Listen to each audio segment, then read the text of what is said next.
ये मैं समझता हूँ ये सनातन धर्म पर कुठाराघात है। जिस प्रकार से मैं समझता हूँ हमेशा सनातन धर्म की आवाज़ को जो है दबाने का प्रयास किया जा रहा है, षड्यंत्र रचा जा रहा है।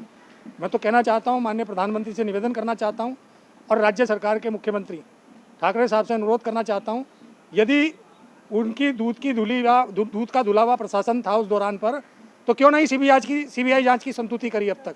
मैं कहना चाहता हूँ आपके माध्यम से इस धर्म नगरी से माँ गंगा के किनारे मैं स्पष्ट रूप से आपके माध्यम से कह देना चाहता हूँ महाराष्ट्र सरकार को कि इस पूरे प्रकरण की सीबीआई जांच कराए ताकि दूध का दूध पानी का पानी हो।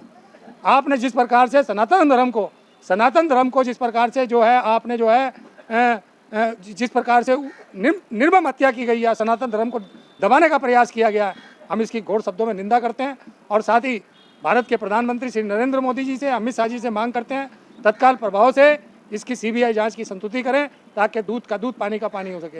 मैं कहना चाहता हूं कि सनातन धर्म में साधु भगवा आप देखेंगे हमारे शौर्य का प्रतीक है, और भगवा जब साधु धारण कर लेता है उससे बड़ा कुछ नहीं। भगवे का मतलब है भगवान, साधु का मतलब ही भगवान है। यदि अगर हम उसका उच्चारण करें सही, बाबा जी मतलब हमारा मन दुखी हो रहा है इस बात के लिए। उस बाबा जी ने किसी का क्या बिगाड़ा होगा? अरे लॉकडाउन की बात थी, आप 150 आदमियों के साथ उस पर हमला करने का काम कर रहे हैं। अगर दूध पिया है, माँ का दूध पिया है, तो मैं कहना चाहता हूँ कि आह्वान करें किसी बात के लिए। इतना नागा साधु सन्यासी है इस देश के अंदर, निश्चित रूप से मैं कहना चाहता हूँ जब नागा साधु सन्यासी जब सन्यास लेता है वो अपना सब कुछ त्याग देता है, और सब कुछ त्यागने के बाद में फिर साधु की उपाधि में आता है।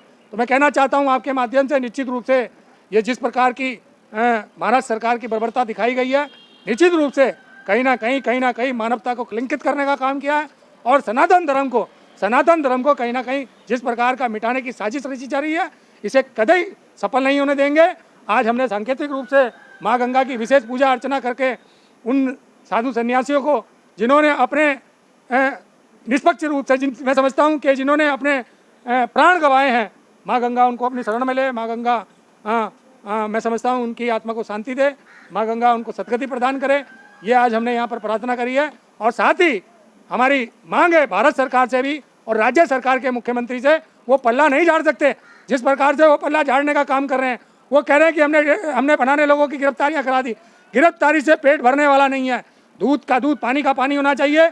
और जो हमारे साधु सन्यासी हैं जिनकी निर्मम हत्या हुई है, उनके परिजनों को मैं समझता हूँ 25-25 लाख का मुआवजा मिलना चाहिए, कम से कम 25-25 लाख का मुआवजा भी मिलना चाहिए तत्काल प्रभाव से, और इस पूरे प्रकरण की सीबीआई जांच होनी चाहिए। अभी हमने सांकेतिक रूप से माँ गंगा में श्रद्धांजलि देकर उन्हें श्रद्धा सुमन अर्पित करने का काम किया है। यदि अगर हमारे को सड़क पर उतरना पड़ा लॉकडाउन के बाद, निश्चित रूप से साधु सन्यासियों के साथ हमारे जितने भी गैर राजनीतिक संगठन हैं, साधु सन्यासियों के साथ में कंधे से कंधा मिलाकर इस इंसाफ की लड़ाई को लड़ने का काम करेंगे।